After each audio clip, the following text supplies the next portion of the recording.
Good afternoon. I stand before you humbled and honored. This is my first time delivering a keynote speech to an audience this size. I asked several people regarding what should I speak about. The first piece of advice that was given to me was to tell Georgia's story. The second piece was to speak from the heart. And the third piece of advice was to not speak so fast. So I can promise y'all two out of those three things. I will tell you about Georgia Sweet Potato Pie Company. And just like the BBB, I will speak with honesty and integrity, but I can't promise you that I will not speak fast. Who knows? I might take a 15-minute speech and be finished with it in 7.5 minutes. Who knows? So, I'm going to take this time to sit in this moment. I'm going to breathe. And I'm going to be present. I understand this opportunity comes from my Creator and from my ancestors who have laid the foundation for me. I am going to enjoy this moment, and I hope you enjoy this moment with me. As I prepared for this address, the first thing I thought about was, what should I title it? I am not even sure if a keynote address is supposed to be titled, but a person like myself with a type A personality and always doing too much that I'm told over and over again, I titled my keynote address. The title is The Pie, the Purpose, the Plan. I'm going to say that one more time. The pie, the purpose, the plan. When I think about what the pie means to me, it means trust and obedience.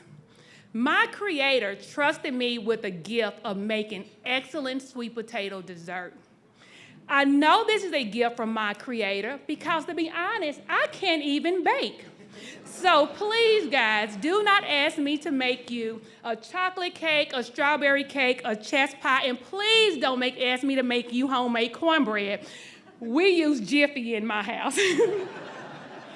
But I'm going to tell you, when you put a sweet potato in my hand, I create magic. I tell people that I believe this was a gift passed down to me from my ancestors. I believe that I had an ancestor somewhere, probably in the Delta, that owned a sweet potato plantation that could not live at her full potential. So her gift was passed down to me because they knew I had a yes, Lord spirit. When God said, this is what I need you to do, I said, yes, Lord. The desire to help children is something that has always been with me. This is not something that just started in 2016. Ever since I was young, I have been taking care of people's children, bringing children into my home, and working with children and families professionally. I have been an early childhood educator for over 25 years. I understand the importance of investing in the lives of children. So in 2016, I heard God speak to my spirit, telling me I needed to do more, that I was not doing enough. So I had a meeting with a few of my trusted family members and friends, and I started telling them what was placed on my heart. I told them that God had placed on my heart to help children. I don't know what that's going to look like. I don't even know what that means. But I told him, I said, I think God is telling me to start a nonprofit. So for all of my nonprofit folks out here, I understand your pain. I knew enough that if I started a nonprofit, that I was going to have to find funding. So I met with my trusted group, and we discussed how would we financially support this idea that had been placed on my heart. Now, keep in mind, we don't even know what this idea looks like. All we knew we were going to help children. The group was just as crazy as I was because when I called, they came. They came with an open mind and a willing heart and said, let's do it. So at this time, I would like to thank Diago, Joanne, Joe Frontenay, Jackie, Valerie, and Annette for trusting in me. And they are all here today, and they're still trusting in me.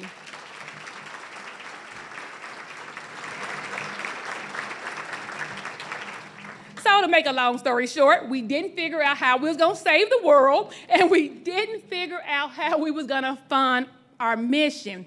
But what was birthed was the idea to start selling my sweet potato pies.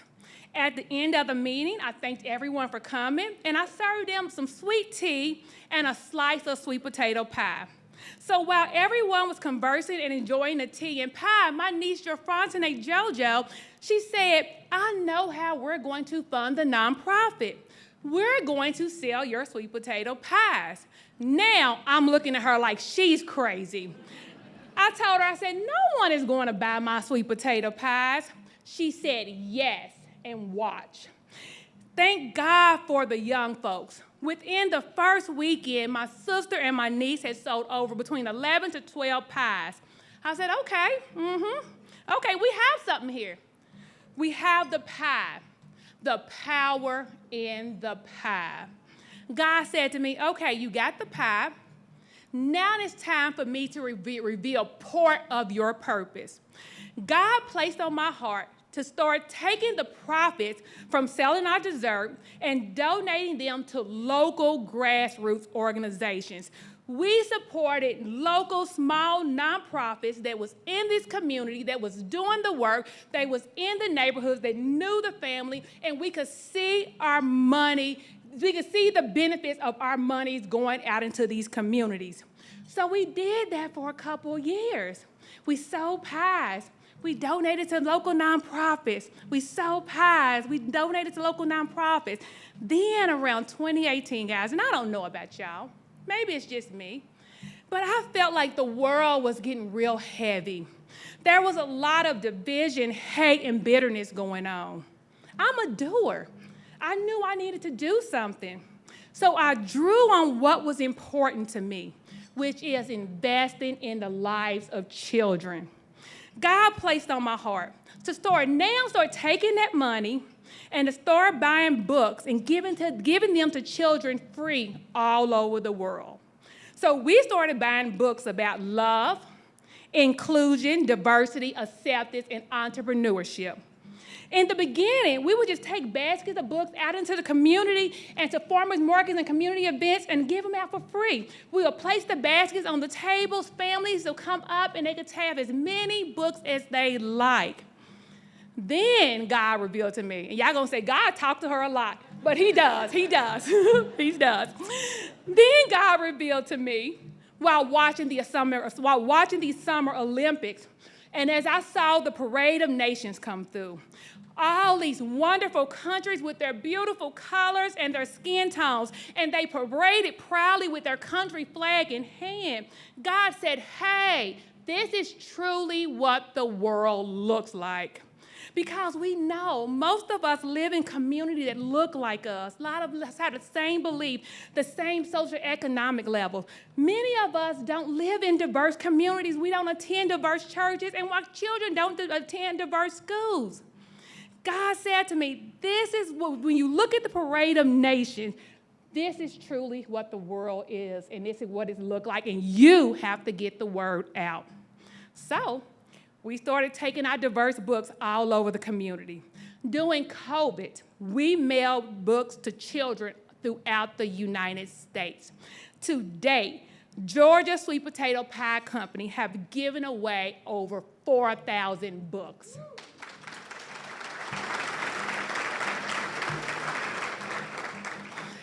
All of this has been accomplished because of the power of the pie and a divine purpose. People ask me, why is it so important to get these type of books into the hands of children? Especially now with the banning of books in many of our states and our counties. It is important to me to get these books into the hands of children because books build compassion, books build empathy, books make the world smaller, books give us hope. And I believe it is easy to kill what you cannot relate to. If I view you as an alien because I have never came in contact with you, I don't know anything about you. I have never seen, I don't know your ways. I have only seen the negative stereotypes that the TV have shown me about you. It is easy for me to be afraid of you. You fear what you don't understand.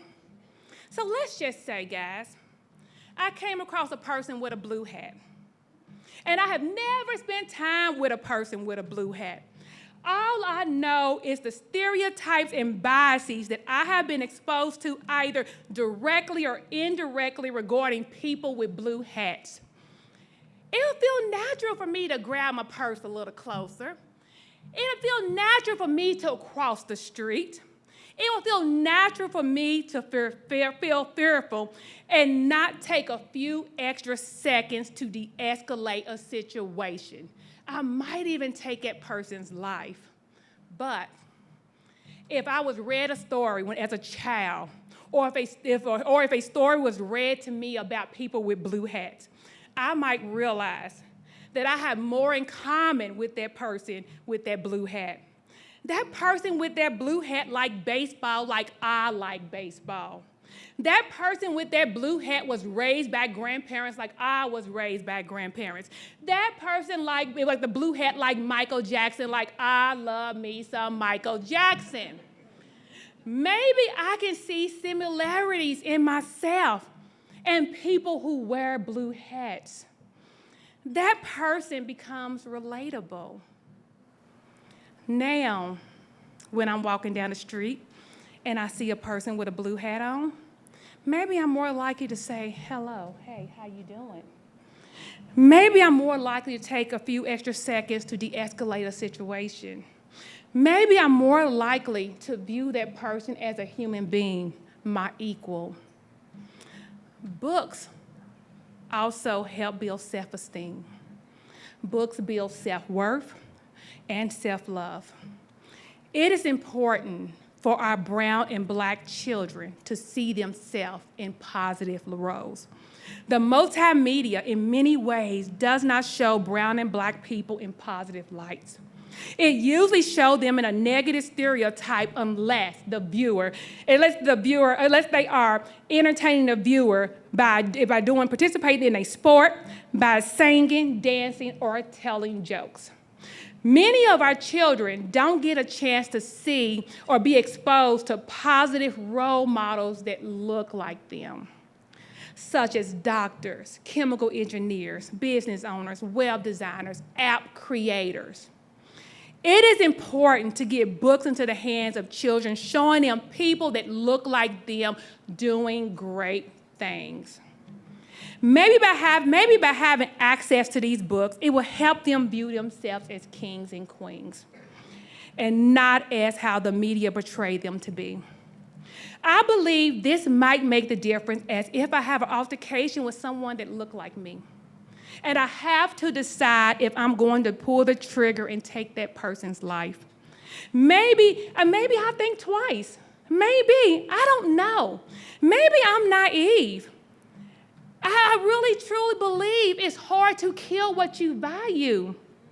If you view someone as important, I truly believe it is harder to take that person's life. I'm not saying it doesn't happen. Maybe I'm naive, and I'm okay with that. But I do believe it's harder to kill what you value, what you view as important, and what you respect. We need to teach our babies to love and respect themselves. We need to have content that is accessible to all children that encourage them self-love and community pride. I am okay, guys, walking in this fairy tale, believing that books can make a difference. I am okay with that. This is how I survive walking on this planet. I believe things will get better. And I believe that the work that I am doing matters.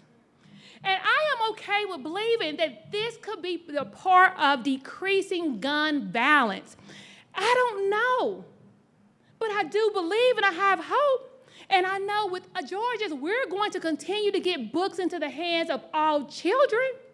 It's our purpose. It's our purpose. Then for me, this is very important for me, for children to see themselves as entrepreneurs. Many of our children are being trained to be employees.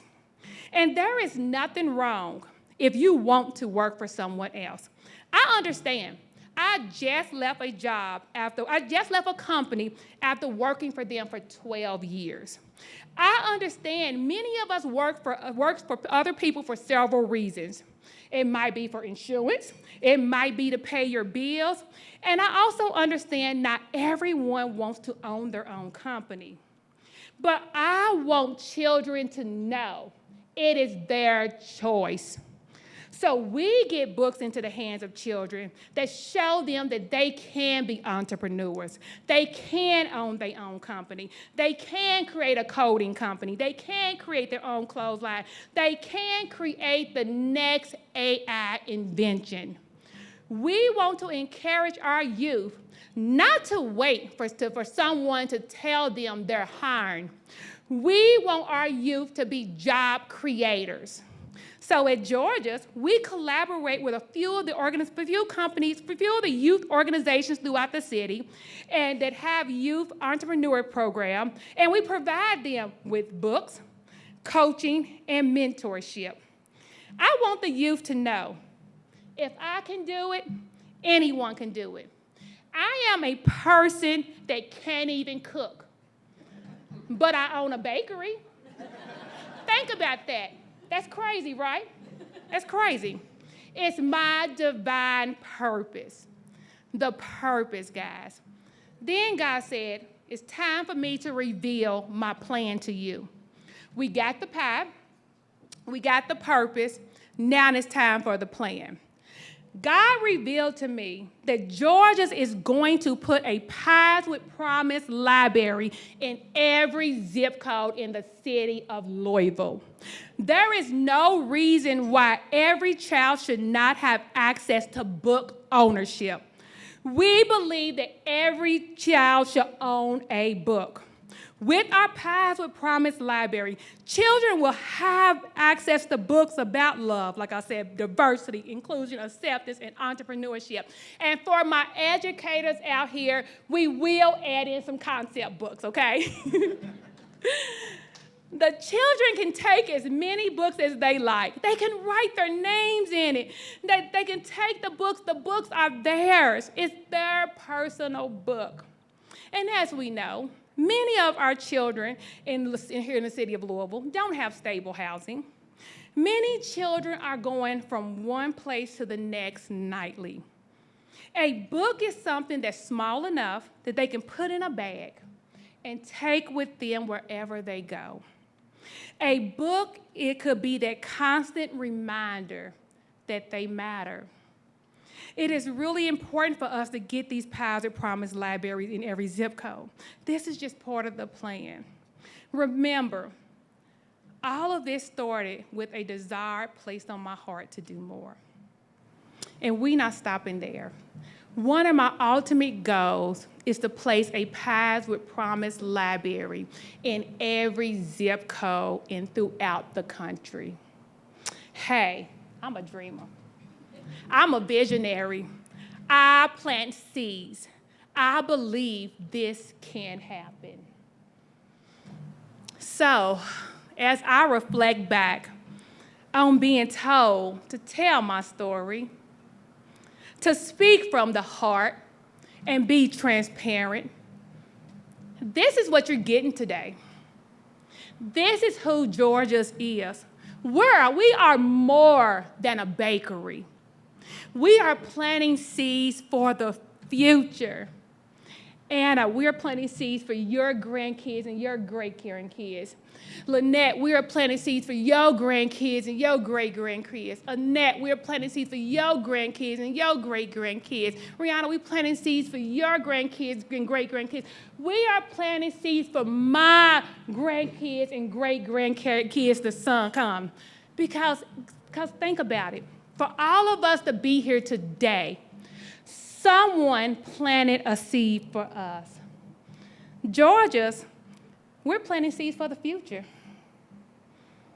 I would like to leave y'all with one question. Who are you planting seeds for? Who are you planting seeds for? I don't think they heard me back here in the back. Hey, who are you planting seeds for? I thank y'all for your time.